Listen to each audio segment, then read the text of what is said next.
A year since COVID-19 first hit the United States, and as we work to rebound from the pandemic, our healthcare workers have been hailed heroes. But inside a hospital, there are lots of people who work to save lives who aren't doctors or nurses. And our Colette Bordelon, she's live outside Penrose St. Francis tonight with a look at others working behind the scenes. Colette.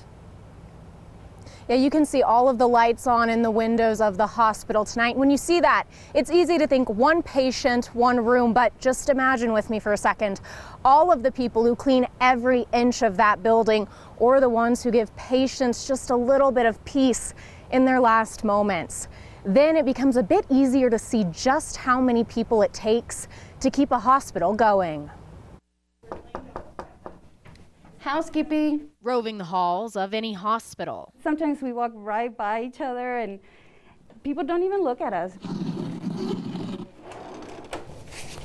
But even when they feel invisible. Do our best, and sometimes it's a little scary to come into a room, especially after we know that it is in fact a COVID room. Environmental services attendants like Claudia GARCIA. And we take care of the hospital. Are the ones who knock out COVID. Oxavir, it kills COVID in 1 minute. How long would you say it takes to clean a room in general?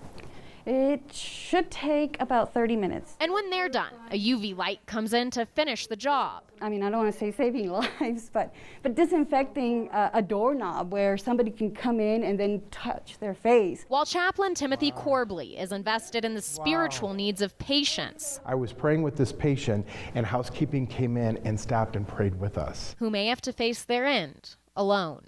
A family coming saying, we need someone to be by the bedside of our loved one. It is the greatest privilege I could ever imagine. He says the demand for chaplains has gone up since the pandemic started. Help that one person at that one time, and we can make their burden a little lighter. A gift when the virus has made everything feel a bit heavier. It has changed a lot, and people are always saying thank you for what you do. But it's a weight that can carry perspective.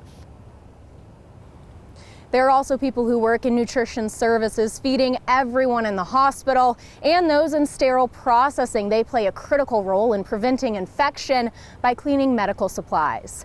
From all of us here at News 5, we want to say thank you to those who are there to take care of us when we need it most. Always watching out for you, Colorado Springs. Colette Bordelon, News 5.